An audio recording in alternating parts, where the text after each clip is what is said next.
ദൈവനാമത്തിൽ ഏവർക്കും സ്നേഹവന്ദനം. ഒരു പുതിയ പഠന പരമ്പര ഇന്നു മുതൽ ആരംഭിക്കുകയാണ്. ക്രിസ്തീയ ഭവനം.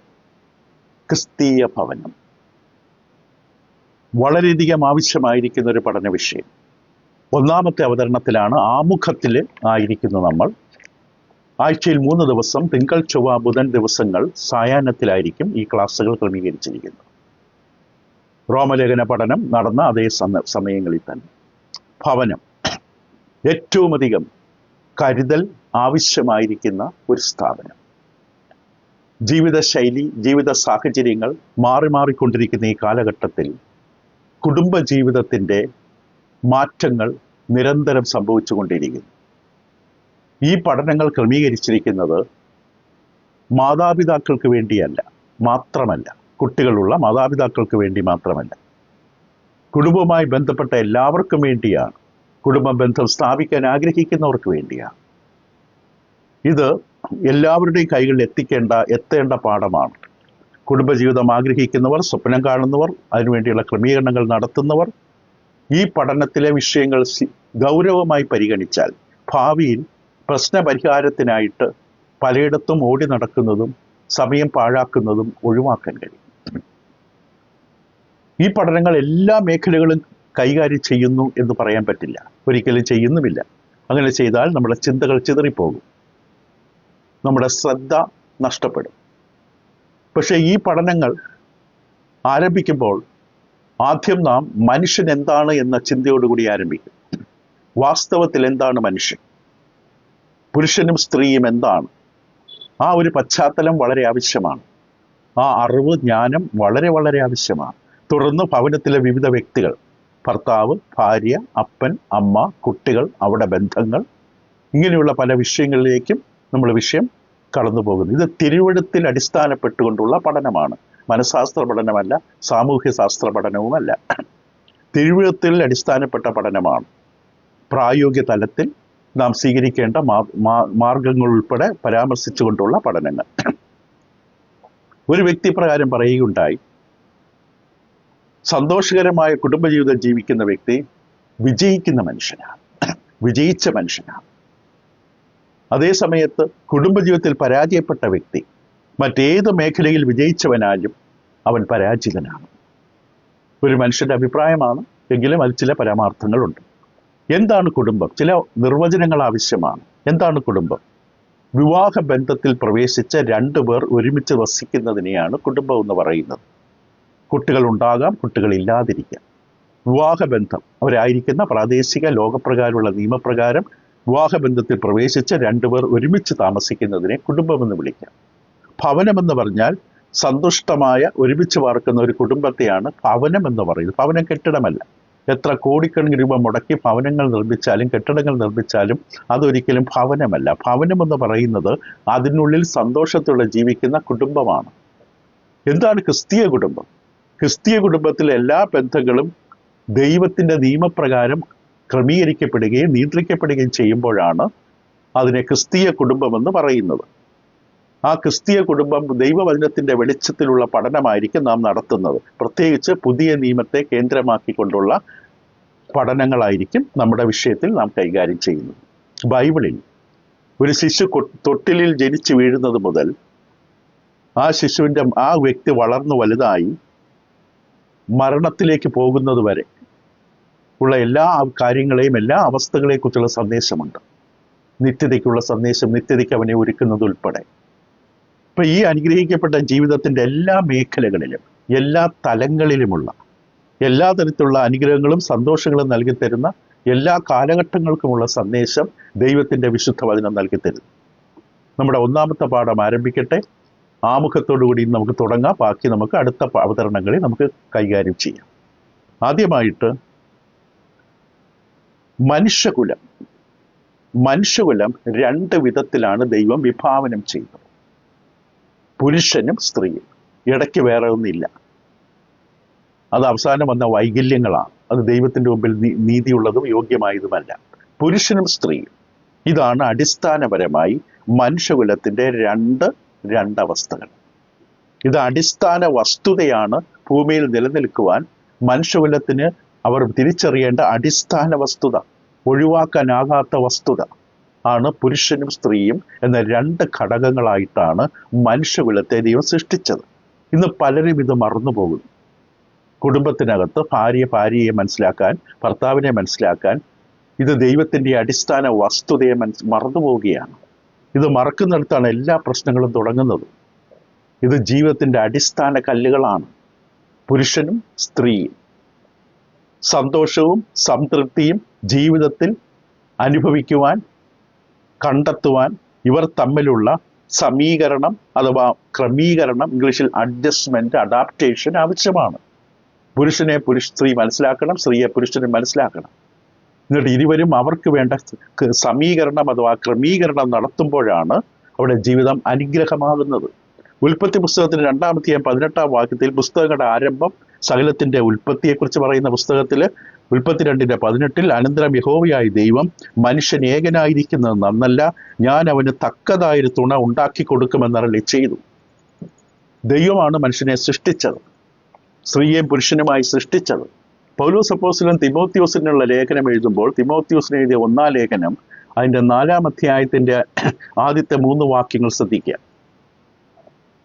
എന്നാൽ ഭാവി കാലത്ത് ചിലർ വ്യാജാത്മാക്കളെയും ഭൂതങ്ങളുടെ ഉപദേശങ്ങളെയും ആശ്രയിച്ച് ഭോഷ്ക് പറയുന്നവരുടെ കപടത്താൽ വിശ്വാസം ത്യജിക്കുമെന്ന് ആത്മാവ് തെളിവായി പറയുന്നു. ഇവർ സ്വന്തം മനസ്സാക്ഷിയിൽ ചൂടുവെച്ചവരെ വിവാഹം വിലക്കുകയും സത്യത്തെ ഗ്രഹിച്ചിരിക്കുന്ന വിശ്വാസികൾ സ്തോത്രത്തോടെ അനുഭവിപ്പാൻ ദൈവം സൃഷ്ടിച്ച ഭോജ്യങ്ങളെ വർജിക്കണമെന്ന് കൽപ്പിക്കുകയും ചെയ്തു. അവസാന കാലഘട്ടങ്ങളിൽ, അത് ഇന്നത്തെ കാലഘട്ടത്തിൽ തന്നെയുള്ള കാര്യങ്ങളാണ് വിവാഹം വിലക്കം. വിവാഹം നിഷിദ്ധമാണ്. വിവാഹത്തിന്റെ ആവശ്യമില്ല, ഒരുമിച്ച് താമസിച്ചാൽ മതി. വിവാഹത്തിന്റെ ആവശ്യമില്ല. ഒന്നിലധികം ഭാര്യമാരെ, ഒന്നിലധികം ഭർത്താക്കന്മാരെ സ്വീകരിക്കാൻ തെറ്റില്ല. ആർക്കും ദ്രോഹം വരുത്താതെ ജീവിക്കാം എന്നൊക്കെയുള്ള ധാരണകളിലേക്ക് ലോകം അധംപതിച്ചുകൊണ്ടിരിക്കുന്ന കാലഘട്ടം. ഇത് ദൈവത്തിന്റെ ആത്മാവ് മുൻകൂട്ടി കണ്ടുകൊണ്ട് പറഞ്ഞാൽ വിവാഹം വിലക്കുന്ന അവസ്ഥ വരും. അപ്പൊ ആദ്യം മനുഷ്യകുലത്തെക്കുറിച്ച് നോക്കാം. മനുഷ്യനെക്കുറിച്ച് പുരുഷനും സ്ത്രീയെ തമ്മിൽ അടുത്തറിയേണ്ടത് ആവശ്യമാണ്. വിവാഹബന്ധത്തിൽ പ്രവേശിക്കാൻ ആഗ്രഹിച്ചവരും പ്രവേശിച്ചവരും ഇത് വളരെയധികം വ്യക്തമായി ബോധ്യപ്പെടണം. ആരാണ് പുരുഷൻ, ആരാണ് സ്ത്രീ, എങ്ങനെയാണ് ദൈവം മനുഷ്യവർഗത്തെ സൃഷ്ടിച്ചത്? ആദ്യമായി നോക്കുമ്പോൾ മനുഷ്യകുലത്തെ സൃഷ്ടിയെക്കുറിച്ച് നോക്കുമ്പോൾ അപ്പോസ്തലനായ പൗലോസ് കൊരിന്ത്യർക്കെതിരെ 2-ാം ലേഖനത്തിലെ 4-ാം അധ്യായത്തിന്റെ 16-ാം വാക്യത്തിൽ നമുക്ക് ആരംഭിക്കാം. 2 കൊരിന്ത്യർ 4-ാം അധ്യായത്തിന്റെ 16-ാം വാക്യം. ഇവിടെ പൗലോസ് അപ്പോസ്തലൻ ഇപ്രകാരം പറയുന്നു: അതുകൊണ്ട് ഞങ്ങൾ അധൈര്യപ്പെടാതെ ഞങ്ങളുടെ പുറമേയുള്ള മനുഷ്യൻ ക്ഷയിച്ചു പോകുന്നുവെങ്കിലും ഞങ്ങളുടെ അകമേയുള്ള മനുഷ്യൻ നാൾക്കുനാൾ പുതുക്കം പ്രാപിക്കുന്നു. നാം നമ്മെ കണ്ടെത്തുകയാണ് ഇവിടെ. മനുഷ്യരെന്ന് പറയുന്നത് പുറമേയുള്ള മനുഷ്യൻ, അകമേയുള്ള മനുഷ്യൻ. നാം പുറമേയുള്ള മനുഷ്യരുടെ പ്രാധാന്യം കൊടുക്കുമ്പോൾ അകമേയൊരു മനുഷ്യനുണ്ട് എന്നുള്ളത് മറന്നു പോകരുത്. അത് മനസ്സിലാക്കുന്നിടത്താണ് നമുക്ക് കാര്യങ്ങൾ വ്യക്തമായി കാണാൻ കഴിയുന്നത്. പുറത്തുനിന്ന് പറയുന്നത് മാത്രമായിരിക്കില്ല ശരിയായുള്ള വസ്തുത. അകമേ മനസ്സിന്റെ ഒരവസ്ഥയുണ്ട്. പുറമേയുള്ള മനുഷ്യൻ, അകമേയുള്ള മനുഷ്യൻ. 2-ാമത് വചനത്തിൽ വളരെ വ്യക്തമായി പറയുന്ന മനുഷ്യനെക്കുറിച്ച് മനസ്സിലാക്കുമ്പോൾ, അടിസ്ഥാനപരമായി നാം മനുഷ്യനെ മനസ്സിലാക്കുമ്പോൾ, ഒരു വിഷയം കൈകാര്യം ചെയ്യുമ്പോൾ, കുടുംബ ബന്ധത്തിനകത്തായിരിക്കുമ്പോൾ നാം മനസ്സിലാക്കേണ്ട ഒരു പ്രധാനപ്പെട്ട വസ്തുതയുണ്ട്. അത് പൗലോസ് അപ്പോസ്തലൻ 1 തെസ്സലോനിക്കർ 5:23 വാക്യം, ദൈവം, സൃഷ്ടാവായ ദൈവം വെളിപ്പെടുത്തിയ സത്യങ്ങളാണ്. ഒരു മനഃശാസ്ത്രജ്ഞൻ എഴുതിയതോ ഡോക്ടർ എഴുതിയതോ അല്ല. സൃഷ്ടാവായ ദൈവത്തിന്റെ വചനമാണ്. 1 തെസ്സലോനിക്കർ 5:23 വാക്യം. സമാധാനത്തിന് ദൈവം തന്നെ നിങ്ങളെ മുഴുവനും ശുദ്ധീകരിക്കട്ടെ. ദൈവം ആഗ്രഹിക്കുന്ന പുറത്തൊരു വെളുത്ത വസ്ത്രം ഇടുന്നതിനെ കുറിച്ചല്ല, ഒരു മുഴുവൻ സമ്പൂർണമായ ശുദ്ധീകരണം. അപ്പൊ ഏതൊക്കെ ഭാഗങ്ങളാണ് ശുദ്ധീകരിക്കപ്പെടേണ്ടത്? ആ വാക്യം പറയുന്നു. സമാധാന ദൈവം തന്നെ നിങ്ങളെ മുഴുവനും ശുദ്ധീകരിക്കട്ടെ. നിങ്ങളുടെ ആത്മാവ്, പ്രാണൻ, ദേഹം. ഏറ്റവും അകത്തുനിന്ന് തുടങ്ങുകയാണ്. ആത്മാവ്, പ്രാണൻ, ദേഹം. ഇപ്പൊ തേങ്ങ ഉദാഹരണം നമ്മൾ എടുക്കാറുണ്ട്. തേങ്ങയുടെ ഏറ്റവും ഉള്ളിലുള്ള വെളുത്ത കാമ്പ്, അതിനെ സംരക്ഷിക്കാനുള്ള ചിരട്ടയ്ക്കും തൊണ്ടിനും ഇടയ്ക്കുള്ള ചെറിയ ചെറിയ നാരുകൾ മുകളിൽ നിന്ന് വീണാലും അതിന്റെ സമ്മർദ്ദം കൊണ്ട് അകത്തുള്ള ഉൾക്കാമ്പ് ചിതറാതിരിക്കാൻ സംരക്ഷിച്ചിരിക്കുന്ന ദൈവത്തിന്റെ പദ്ധതി. അതുപോലെ മനുഷ്യന്റെ ഏറ്റവും വിലയേറിയ ഭാഗം എൻ്റെ ആത്മാവാണ്. 3 ഭാഗങ്ങളുണ്ട് മനുഷ്യന്: ദേഹം, ദേഹി, ആത്മാവ്. ഇത് പലപ്പോഴും തിരിച്ചറിയാറില്ല. ഉൽപ്പത്തി പുസ്തകം 2-ാം അധ്യായത്തിന്റെ 7-ാം വാക്യത്തിൽ ദൈവം ഇങ്ങനെയാണ് മനുഷ്യ സൃഷ്ടിയെക്കുറിച്ച് എഴുതിയത്: യഹോവയായ ദൈവം നിലത്തെ പൊടി കൊണ്ട് മനുഷ്യനെ നിർമ്മിച്ചിട്ട് നിലത്തെ പൊടി കൊണ്ട് മനുഷ്യനെ നിർമ്മിച്ചു. അതായത് ദേഹം. അവന്റെ മൂക്കിൽ ജീവശ്വാസമൂറി മനുഷ്യൻ ജീവനുള്ള ദേഹിയായി തീർന്നു. അവിടെ ദേഹവും ദേഹിയും ആത്മാവിനെ കുറിച്ചുള്ള പരാമർശനം കാണാം. സഭാപ്രസംഗിയുടെ പുസ്തകം 12-ാം അധ്യായത്തിന്റെ 7-ാം വാക്യത്തിൽ ജ്ഞാനിയായ സഭാപ്രസംഗി ഇപ്രകാരം പറയുന്നു. സഭാപ്രസംഗിയുടെ പുസ്തകം 12-ാം അധ്യായം അതിൻ്റെ 7-ാമത്തെ വാക്യം. അവിടെ സഭാപ്രസംഗിയുടെ വാക്കുകൾ ഇപ്രകാരമാണ്: പൊടി പണ്ട് ആയിരുന്നതുപോലെ ഭൂമിയിലേക്ക് തിരികെ ചേരും. ശരീരം ആത്മാവ് അതിന് നൽകിയ ദൈവത്തിൻ്റെ അടുക്കിലേക്ക് മടങ്ങിപ്പോകുക. ആത്മാവിന് മരണമില്ല, ആത്മാവ് നിത്യസ്വഭാവമുള്ളതാണ്. ആത്മാവ് എവിടെ പോകണമെന്ന് ദൈവം തീരുമാനിച്ചിട്ടോ മനുഷ്യന്റെ ജീവിതത്തിൽ അവൻ എന്ത് ചെയ്തു എന്നതിൻ്റെ അടിസ്ഥാനത്തിൽ ആത്മാവ് പോകേണ്ടിടത്ത് തിരിച്ചു പോകും. ഇപ്പം മനുഷ്യന് ദേഹം, ദേഹി, ആത്മാവ്. ദേഹിയും ആത്മാവും ചിലപ്പോൾ മാറി മാറി പറയാറുണ്ട്. എബ്രായ ലേഖനം 4:12 അവിടെ ദേഹി, ആത്മാവ്, അല്ലെങ്കിൽ ഇംഗ്ലീഷിൽ സോൾ ആൻഡ് സ്പിരിറ്റ്. എബ്രായ ലേഖനം 4:12 പറയുന്ന വാക്കുകൾ നോക്കുക. ദൈവത്തിന്റെ ആത്മാവ് ഇടപെടുന്ന മേഖലകളെ കുറിച്ച് പറയുമ്പോൾ അവിടെ ഇങ്ങനെ കാണാം: ദൈവത്തിന്റെ വചനം ജീവനും ചൈതന്യമുള്ളതായി ഇരുവായ്ത്തിലുള്ള ഏത് വാളിനേക്കാളും മൂർച്ചയേറിയതും പ്രാണനെയും ആത്മാവിനെയും, പ്രാണെന്ന് പറഞ്ഞാൽ സോൾ, ആത്മാവെന്ന് പറഞ്ഞാൽ സ്പിരിറ്റ്, പ്രാണനെയും ആത്മാവിനെയും സന്ധിമജ്ജകളെ വേർപിടിക്കുമ്പോൾ തുളച്ചെല്ലുന്നത്. ദൈവത്തിന്റെ വചനത്തിന് മുമ്പിൽ എല്ലാ മേഖലയും 3 മേഖലകളും ദൈവം കൈകാര്യം ചെയ്യും. ആത്മാവിനെ പ്രാണനെയും, ആത്മാവും പ്രാണനും. ആത്മാവെന്ന് പറയുന്ന മനുഷ്യർക്ക് മാത്രമുള്ളതാണ്. മൃഗങ്ങൾക്ക് ജീവനുണ്ട്, പിന്നെ ആത്മാവെന്ന് പറയാറില്ല. പ്രാണനെന്ന് പറയാം. മൃഗങ്ങൾക്ക് പ്രാണനുണ്ട്, എല്ലാ മൃഗങ്ങൾക്കും പക്ഷികൾക്കും പ്രാണനുണ്ട്. ഉൽപ്പത്തി 2:7 പറയുന്നില്ല. പക്ഷെ അവിടെ ദൈവം മനുഷ്യന്റെ മൂക്കിൽ ജീവശ്വാസം മൂതി അവൻ ജീവനുള്ള ദേഹിയായി മാറി. അത് മനുഷ്യന്റെ മാത്രം അനുഗ്രഹമാണ് ആത്മാവ്. ഇപ്പൊ 2 കാര്യങ്ങൾ നമ്മൾ കണ്ടു. മനുഷ്യൻ, പുറമേയുള്ള മനുഷ്യനും അകമേയുള്ള മനുഷ്യനുമുണ്ട്. ദേഹം, ദേഹി, ആത്മാവുണ്ട്. കൂടാതെ ഉൽപ്പത്തി പുസ്തകം 1-ാം മനുഷ്യന്റെ സൃഷ്ടിയെക്കുറിച്ച് ദൈവം വെളിപ്പെടുത്തുമ്പോൾ ഇപ്രകാരം പറയുകയുണ്ടായി: ഇങ്ങനെ ദൈവം തൻ്റെ സ്വരൂപത്തിൽ മനുഷ്യനെ സൃഷ്ടിച്ചു. ദൈവത്തിന്റെ സ്വരൂപത്തിൽ അവനെ സൃഷ്ടിച്ചു, ആണും പെണ്ണുമായി. ദൈവത്തിന് രൂപമില്ല, കൈയും കാലും തലയും ഒന്നുമില്ല. പക്ഷെ ദൈവത്തിന്റെ സ്വരൂപം എന്ന് പറഞ്ഞാൽ ദൈവത്തെ അറിയാനുള്ള ആത്മീയ കഴിവുകളോടും പ്രാപ്തിയോടും കൂടി, ദൈവികമായ പ്രാപ്തിയും കഴിവും ചൈതന്യവും എല്ലാം ആയിട്ടാണ് മനുഷ്യനെ സൃഷ്ടിച്ച്, ആണും പെണ്ണുമായി അവരെ സൃഷ്ടിച്ച്. ഉൽപ്പത്തി പുസ്തകത്തിന്റെ 5-ാം എപ്പോഴും മനുഷ്യർ പരസ്പരം ബന്ധപ്പെടുമ്പോൾ, ഇടപഴകുമ്പോൾ, കുടുംബത്തിലാകാം, എവിടെയാകാം, ഈ അടിസ്ഥാന വസ്തുതകൾ അറിയണം. ഉൽപ്പത്തി 5:1 ആദാമിന്റെ വംശ പാരമ്പര്യമായത് ദൈവം മനുഷ്യനെ സൃഷ്ടിച്ചപ്പോൾ ദൈവത്തിന്റെ സാദൃശ്യത്തിൽ അവനെ ഉണ്ടാക്കി, ആണും പെണ്ണുമായി. ആവർത്തിച്ച് പറയുന്ന വസ്തുതയാണ്, ഒരു വാക്യത്തിൽ അബദ്ധം പറ്റി എഴുതിയതല്ല. ദൈവത്തിന്റെ സാദൃശ്യത്തിൽ മനുഷ്യനെ സൃഷ്ടിച്ചു. പുതിയ നിയമത്തിൽ കൊരിന്ത്യർക്ക് എഴുതിയ 1-ാം ലേഖനം അതിന്റെ 11-ാം അധ്യായം 7-ാം വാക്യത്തിൽ പൗലോസ് അപ്പോസ്തലൻ പറയുന്നു. 1 കൊരിന്ത്യർ 11-ാം അധ്യായത്തിന്റെ 7-ാം വാക്യത്തിൽ ഇങ്ങനെയാണ് പറയുന്നത്: പുരുഷൻ ദൈവത്തിന്റെ പ്രതിമയും തേജസ്സുമാകിയാൽ മൂടുപടം ഇടേണ്ടതല്ല, സ്ത്രീയോ പുരുഷന്റെ തേജസ്സാകുന്നു. ഇപ്പോൾ ദൈവം മനുഷ്യനെ സൃഷ്ടിച്ചത് ദൈവത്തിന്റെ സാദൃശ്യത്തിലാണ്, ദൈവത്തെ അറിയാനുള്ള കഴിവോടുകൂടി. ലോകത്തിലെ ഒരു മൃഗങ്ങൾക്കും പക്ഷികൾക്കും ജീവജാലങ്ങൾക്കും ഇല്ലാത്തൊരു പ്രാപ്തി മനുഷ്യനുണ്ട്. സ്ത്രീക്കും പുരുഷനുമുണ്ട്. ദൈവത്തിന്റെ ഛായയും സാദൃശ്യം വഹിക്കുന്നവരാകിയാൽ ആത്മസ്വഭാവമുള്ളവരാകുവാൻ ആത്മാവെന്നൊരു ഭാഗം മനുഷ്യനുണ്ട്. മാത്രമല്ല, സങ്കീർത്തനം 8-ാം അധ്യായത്തിലെ 4-5 വാക്യങ്ങളിൽ അവിടെ മനുഷ്യന്റെ സൃഷ്ടിയെക്കുറിച്ച് പറയുമ്പോൾ മറ്റൊരു സത്യം വെളിപ്പെടുത്തുന്നു. സങ്കീർത്തന പുസ്തകം 8-ാം അധ്യായത്തിലെ 4-5 വാക്യങ്ങളിൽ സങ്കീർത്തനക്കാരൻ മനുഷ്യന്റെ സൃഷ്ടിയോടുള്ള ബന്ധത്തിൽ പറയുന്നത് ഇപ്രകാരമാണ്: മർത്യനെ നീ ഓർക്കേണ്ടതിനവൻ എന്ത്, മനുഷ്യപുത്രനെ സന്ദർശിക്കേണ്ടതിനവൻ എന്തുമാത്രം. നീ അവനെ ദൈവത്തേക്കാൾ അല്പമാത്രം താഴ്ത്തി. ദൈവത്തെ നിർദ്ദേശിക്കുന്ന ദൂതഗണങ്ങളെ കുറിച്ചാണ്. ദൈവത്തേക്കാൾ അല്പമാത്രം താഴ്ത്തി തേജസ്സും മാനവും അവനെ അണിയിച്ചിരിക്കുന്നു. പക്ഷെ ദൂതന്മാരെക്കാൾ അല്പം താഴ്ന്നവനായി ദൈവം സൃഷ്ടിച്ചതാണ് മനുഷ്യനെ. അത്ര ഉന്നത സ്ഥാനത്താണ്. അത് എബ്രായ ലേഖനം 2-ാം അധ്യായത്തിന്റെ 7-ാം വാക്യത്തിൽ എബ്രായ ലേഖനം അത് വ്യക്തമായി അവതരിപ്പിക്കുക. എബ്രായർക്ക് ലേഖനം 2-ാം അധ്യായത്തിന്റെ 7-ാം വാക്യം: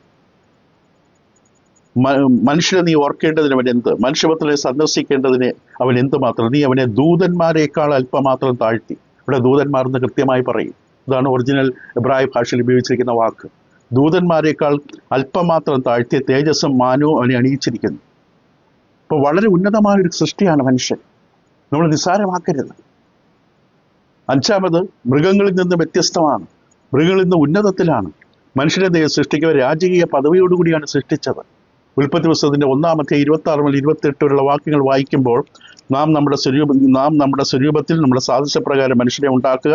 ശ്രദ്ധിക്കുക: അവർ സമുദ്രത്തിന്മേലുള്ള മത്സ്യത്തിന്മേലും ആകാശത്തിലുള്ള പർവ്വജാതിന്മേലും മൃഗങ്ങളിന്മേലും സർവ്വഭൂമിയിന്മേലും ഭൂമിയിൽ ഇഴയുന്ന എല്ലാ ഇഴജാതിയിന്മേലും വാഴട്ടെ. രാജാക്കന്മാരെ പോലെയാണ്, അധികാരവും ആധിപത്യമുള്ളവനായി. ഇങ്ങനെ ദൈവം തൻ്റെ സ്വരൂപത്തിൽ മനുഷ്യനെ സൃഷ്ടിച്ചു. ദൈവത്തിന്റെ സ്വരൂപത്തിൽ അവനെ സൃഷ്ടിച്ചു. മറ്റു മൃഗങ്ങൾക്കും പക്ഷികൾക്കും ഈ വാഴ്ച കൊടുത്തിട്ടില്ല. ദൈവം തൻ്റെ സാദൃശ്യത്തിൽ സൃഷ്ടിച്ച മനുഷ്യനെയാണ് അധികാരത്തോടു കൂടി സൃഷ്ടിച്ചത്. എന്നിട്ട് അവരോട് എന്ത് പറഞ്ഞു? ആണും പെണ്ണും അവരെ സൃഷ്ടിച്ച് ദൈവരെ അനുഗ്രഹിച്ചു. നിങ്ങൾ സന്താന പുഷ്ടിയുള്ളവരായി പെരുകി ഭൂമിയിൽ നിറഞ്ഞ് അതിനെ അടക്കി സമുദ്രത്തിലെ മത്സ്യത്തിന്മേലും ആകാശത്തിലെ പർവ്വജാതിന്മേലും സകല ഭൂചര ജന്തുവിന്മേലും വാഴുവിൻ എന്നവരോട് കൽപ്പിച്ചു. ഇതാണ് സങ്കീർത്തനം 8-6 മുതൽ 8 വരെയും കാണാം. സങ്കീർത്തന പുസ്തകം അതിൻ്റെ 8-ാം അധ്യായം സങ്കീർത്തന പുസ്തകത്തിന്റെ 8-ാം അധ്യായത്തിന്റെ 6 മുതൽ 8 വരെ, നിന്റെ കൈകളുടെ പ്രവർത്തികൾ നീ ഇവനെ അധിപതിയാക്കി, സകലത്തെ അവന്റെ കാൽ കീഴാക്കിയിരിക്കുന്നു. ആടുകളെയും കാളകളെയും എല്ലാം, കാട്ടിലെ മൃഗങ്ങളെയൊക്കെയും ആകാശത്തിലെ പക്ഷികളെയും സമുദ്രത്തിലെ മത്സ്യങ്ങളെയും സമുദ്രമാർഗ്ഗത്തിൽ സഞ്ചരിക്കുന്ന സകലത്തെയും തന്നെ. സങ്കീർത്തനത്തിൽ ആവർത്തിക്കാൻ ഉൽപ്പത്തിയിൽ പറഞ്ഞ സത്യം. ഇപ്പൊ മനുഷ്യനാരാണ്? ഈ പ്രപഞ്ചത്തിലെ സകല സൃഷ്ടികളെക്കാളും ആധിപത്യത്തിലൂടെ സൃഷ്ടിക്കപ്പെട്ടവനാണ്. അവസാനമായി ഉൽപ്പത്തി 1:27 നമ്മൾ വായിച്ചതാണ്, ആണും പെണ്ണുമായി ദൈവരെ സൃഷ്ടിച്ചു. ആണും പെണ്ണുമായി, അത് ആവർത്തിച്ച് പറയും, ആണും പെണ്ണുമായി സൃഷ്ടിച്ചു. മത്തായിയുടെ സുവിശേഷം 19:4 അതേ സത്യം ആവർത്തിക്കും. മത്തായി 19:4 അങ്ങനെ ആവർത്തിച്ചുകൊണ്ട് കർത്താവ് യേശു ക്രിസ്തു ഉൽപ്പത്തിയിലെ വിവരം സത്യമാണെന്ന് സാക്ഷ്യപ്പെടുത്തുകയാണ്. ഉൽപ്പത്തി, മോശ എഴുതിയ ഉൽപ്പത്തി പുസ്തകത്തിൽ ദൈവം മനുഷ്യനെ ആണും പെണ്ണുമായി സൃഷ്ടിച്ചു എന്നുള്ള സത്യം വാസ്തവമാണ്, സത്യമാണെന്ന് കർത്താവ് യേശു സാക്ഷ്യപ്പെടുത്തുകയാണ് മത്തായി 19:4. അതിനവൻ സൃഷ്ടിച്ചവൻ ആദിയിൽ അവരെ ആണും പെണ്ണുമായി സൃഷ്ടിച്ചുവെന്നും അത് നിമിത്തം മനുഷ്യൻ അപ്പനെ അമ്മയെ വിട്ട് ഭാര്യയോട് പറ്റിച്ചേരും, ഇരുവർ ദേഹമായി തീരും എന്ന് ക്രിസ്തു സാക്ഷ്യപ്പെടുത്തുകയാണ്. അപ്പൊ ഇതാണ് മനുഷ്യനെ ദൈവം സൃഷ്ടിച്ചത്. നിങ്ങളും ഞാനും ഇതാണ്. ഒന്ന് ബാഹ്യമായ മനുഷ്യൻ, അകമയുള്ള മനുഷ്യൻ. ദേഹം, ദേഹി, ആത്മാവ്. ദൈവത്തിന്റെ ഛായയും സാദൃശ്യവും. ദൂതന്മാരെക്കാളും അല്പം താഴ്ന്ന അവസ്ഥയിൽ. പക്ഷെ മൃഗജാലങ്ങൾക്കും പക്ഷികൾക്കും പറവകൾക്കും മത്സ്യങ്ങൾക്കും മീതെ ആധിപത്യമുള്ള മനുഷ്യൻ. പുരുഷനും സ്ത്രീയുമായി സൃഷ്ടിക്കപ്പെട്ടു. ഈ സ്ത്രീയെക്കുറിച്ച് പെട്ടെന്ന് പറഞ്ഞു നോക്കുക, അവസാനിപ്പിക്കുക. സ്ത്രീയെ ദൈവം എങ്ങനെയാണ് സൃഷ്ടിച്ചത്? അവിടെ വചനത്തിൽ വ്യക്തമായി പറയുന്നു, ആദാമിനെയാണ് ആദ്യം സൃഷ്ടിച്ചത്. തിമോത്തിയോസിന്റെ 1-ാം ലേഖനം, 1 തിമോത്തിയോസ് 2-ാം അധ്യായത്തിന്റെ 13-ാം വാക്യത്തില് ഇങ്ങനെ കാണുന്നു, ആദാം ആദ്യം നിർമ്മിക്കപ്പെട്ടു, പിന്നെ ഹവ്വ. ആദാമാണ് ആദ്യം നിർമ്മിക്കപ്പെട്ടത്. അത് ഉൽപ്പത്തി പുസ്തകം 2-ാം അധ്യായത്തിന്റെ 7-ാം വാക്യത്തിൽ നമ്മൾ കണ്ടതാണ്. ആദാമാണ് ആദ്യം നിർമ്മിക്കപ്പെട്ടത്. ഉൽപ്പത്തി 2:7 യഹോവ ഇതേ നിലത്തെ പൊടി കൊണ്ട് മനുഷ്യനെ സൃഷ്ടിച്ച് അവന്റെ മൂക്കിൽ ജീവശ്വാസം വന്നു. അവൻ ആദ്യം ആദാമിനെയാണ് സൃഷ്ടിച്ചത്. കൊരിന്ത്യർക്ക് എഴുതിയ 1-ാം ലേഖനത്തിന്റെ 11-ാം അധ്യായം 8-9 വാക്യങ്ങളില് സ്ത്രീയെ എന്തിനു വേണ്ടി സൃഷ്ടിച്ചു എന്ന് അപ്പോസ്തലനായ പൗലോസ് പറയും. 1 കൊരിന്ത്യർ 11-ാം അധ്യായത്തിന്റെ 8-9 വാക്യങ്ങളിൽ ഇവിടെ പറയുന്നത് ഇങ്ങനെയാണ്, പുരുഷൻ സ്ത്രീയിൽ നിന്നല്ലല്ലോ, സ്ത്രീ പുരുഷനിൽ നിന്ന് അത്രേ ഉണ്ടായത്. പുരുഷൻ സ്ത്രീക്കായിട്ടല്ല, സ്ത്രീ പുരുഷനായിട്ടല്ലോ സൃഷ്ടിക്കപ്പെട്ടത്. ഇത് ദൈവത്തിന്റെ വചനമാണ്, സൃഷ്ടാവായ ദൈവത്തിന്റെ അരുളപ്പാടാണ്. ഉൽപ്പത്തി പുസ്തകത്തിൽ 2-ാം അധ്യായം 21 മുതൽ 23 വരെ വായിക്കുമ്പോഴും, ആകയാൽ ദൈവം, യഹോവയായ ദൈവം മനുഷ്യനൊരു ഗാഢനിദ്ര വരുത്തി, അവൻ ഉറങ്ങിയപ്പോൾ അവന്റെ വാരിയെല്ലുകളിൽ നിന്ന് ഒന്നെടുത്ത് അതിന് പകരം മാംസം പിടിപ്പിച്ചു. യഹോവയായ ദൈവം മനുഷ്യനിൽ നിന്ന് എടുത്ത വാരിയെല്ലിനെ ആ സ്ത്രീയാക്കി അവനെ മനുഷ്യന്റെ അടുക്കൽ കൊണ്ടുവന്നു. അപ്പൊ മനുഷ്യന്റെ പ്രതികരണം നോക്കുക. അപ്പോൾ മനുഷ്യൻ, ഇത് ഇപ്പോൾ എൻ്റെ അസ്ഥിയിൽ നിന്ന് അസ്ഥിയും എൻ്റെ മാംസത്തിൽ നിന്ന് മാംസവുമാകുന്നു. ഇവിടെ നരനിൽ നിന്ന് എടുത്തിരിക്കാൻ ഇവൾക്ക് നാരി എന്ന പേരാണ്. മറ്റ് ജീവജാലങ്ങൾ ഒന്നും കണ്ടപ്പോൾ തനിക്ക് തോന്നാത്ത പ്രത്യേക വികാരം തൻ്റെ ശരീരത്തിൽ നിന്ന് രൂപം കൊണ്ട സ്ത്രീയെ കണ്ടപ്പോൾ പുരുഷനുണ്ടാവുകയാണ്. അതുകൊണ്ട് പുരുഷൻ അപ്പനെ അമ്മയെ വിട്ട് ഭാര്യയോട് പറ്റിച്ചേരും. ഇപ്പോൾ പുരുഷനും സ്ത്രീയും തമ്മിലല്ല, അത് ദൈവവിരോധമാണ്. പുരുഷനും സ്ത്രീയും പുരുഷനും തമ്മിലാണ് ആ ബന്ധം ഉണ്ടാകേണ്ടത്. ദൈവഭക്തതയാണ്. കൂടാതെ ദൈവം മനുഷ്യനെ സൃഷ്ടിച്ചതിനെ കുറിച്ച് ഉൽപ്പത്തി 2:18 പറയുന്നത്, അനന്തര യഹോവയായ ദൈവം മനുഷ്യൻ ഏകനായിരിക്കുന്ന അന്നല്ല, ഞാൻ അവന് തക്കതായ തുണ ഉണ്ടാക്കി കൊടുക്കുന്നതള്ളി ചെയ്തു. തക്കതായ തുണ, ഏറ്റവും യോഗ്യമായ യോജിച്ച തുണയാണ് പുരുഷന് സ്ത്രീയെ സൃഷ്ടിക്കുമ്പോൾ.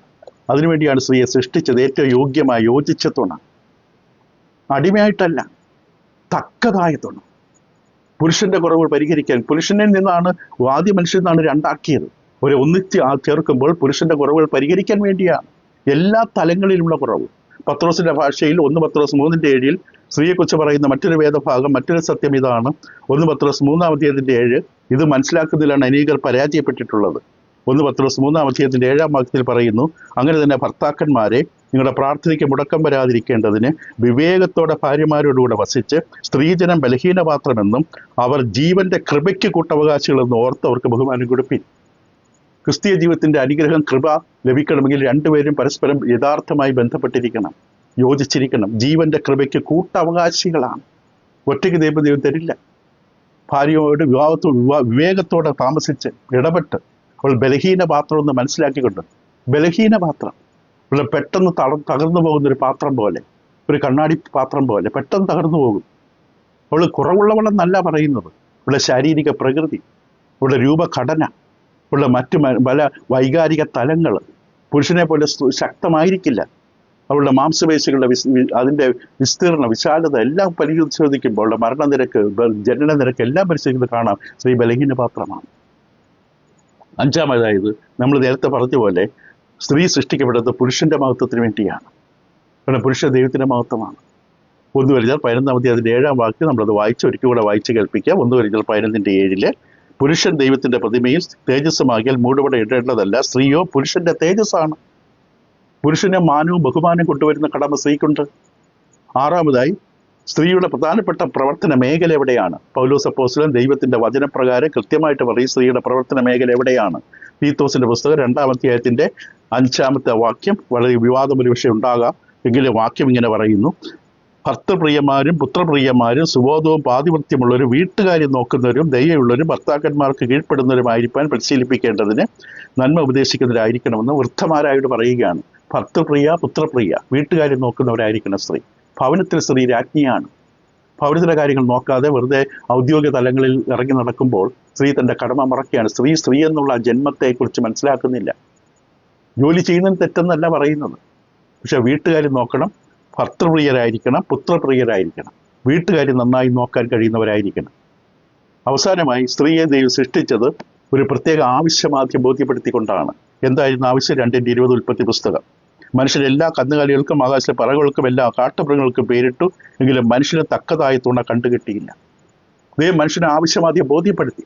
സകല മൃഗങ്ങളെ തൻ്റെ മുമ്പിൽ കൊണ്ടുവന്നിട്ട് ആദാം ഇവയൊന്നും കണ്ടിട്ട് തനിക്ക് ഒരു സന്തോഷം തോന്നിയില്ല. തക്കതായ തുണ ഒന്നിലും കണ്ടില്ല താൻ. അപ്പോൾ ആദ്യം അവന് ബോധ്യപ്പെടുത്തി, നിനക്ക് തുണ വേണം, മനുഷ്യൻ ഏകനായിരിക്കും നന്നല്ല. ഒരു പ്രത്യേക ആവശ്യം ബോധ്യപ്പെടുത്തി.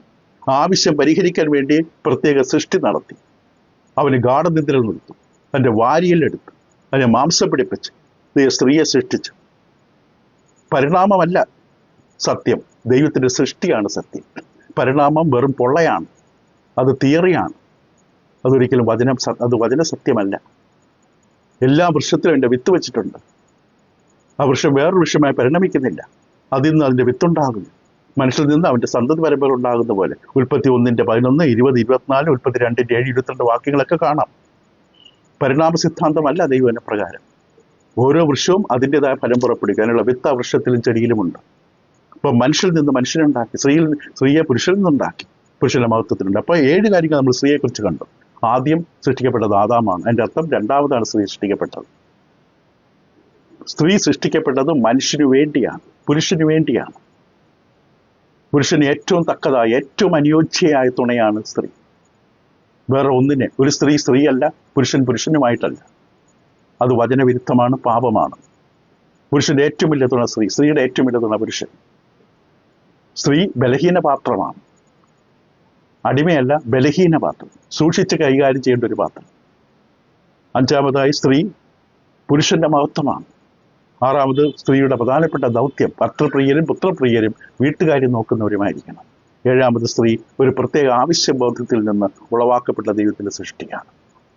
വളരെയധികം കാര്യങ്ങൾ നമ്മൾ ഈ മേഖലയിൽ നമ്മൾ ചിന്തിക്കാനുണ്ട്. ഇത് ആമുഖമാണ്, ഇത് അടിസ്ഥാന വസ്തുതയാണ്. ഭാര്യ ഭർത്താക്കന്മാർ ഇത് ബോധ്യപ്പെട്ടിരിക്കണം. ഭർത്താക്കന്മാർ ചിന്തിക്കുന്ന പോലെ സ്ത്രീ ചിന്തിക്കില്ല. സ്ത്രീ ചിന്തിക്കുന്ന പോലെ വൈകാരിക തലത്തിലായിരിക്കില്ല ഭർത്താവ് ചിന്തിക്കുന്നത്. ഈ അറിവില്ലായ്മ കൊണ്ടാണ് പലപ്പോഴും ക്രമീകരണം, അഡ്ജസ്റ്റ്മെന്റ് സാധിക്കാതെ പോകുന്നത്. ആദ്യം ദൈവം സൃഷ്ടിച്ചത് എങ്ങനെയാണ്, പുരുഷനെ എങ്ങനെ സൃഷ്ടിച്ചു, സ്ത്രീ എങ്ങനെ സൃഷ്ടിച്ചു, രണ്ടുപേരുടെ കടമകൾ എന്തൊക്കെയാണ്, ഇത് ബോധ്യപ്പെടണം. ഇത് ബോധ്യപ്പെടുന്നതാണ് സന്തോഷകരമായ, സന്തുഷ്ടമായ, ദൈവികത പ്രകാരമുള്ള ഒരു കൃപ സാധിക്കുന്നത്. ഒരു വലിയ പഠനത്തിൻ്റെ തുടക്കം മാത്രമാണ്. നിരന്തരമായി പഠനം ശ്രദ്ധിക്കുക. കുടുംബം അനുഗ്രഹിക്കപ്പെടട്ടെ. ദൈവഭക്തിയുള്ള കുടുംബങ്ങൾ ഉണ്ടാകേണ്ടത് ആവശ്യമാണിന്ന്. കുടുംബ ബന്ധങ്ങൾ തകരുന്നു. പല രാജ്യങ്ങളും സമൂഹങ്ങളും സംസ്കാരങ്ങളും കുടുംബ ബന്ധത്തെ തകർക്കാൻ കൂട്ടുനിൽക്കുന്നു. ചില മനുഷ്യനിർമ്മിത മത സംവിധാനങ്ങൾ കുടുംബ ബന്ധത്തെ ഇല്ലാതാക്കുന്നു. ഈ ലോകത്തിൽ കുടുംബ ബന്ധം പഠിക്കപ്പെടേണ്ടത്, നിലനിർത്തേണ്ടത് വളരെ വളരെ ആവശ്യമാണ്. ദൈവം നിങ്ങളെ സഹായിക്കട്ടെ. തുടരാം അടുത്ത പഠനങ്ങളിൽ. Thank you.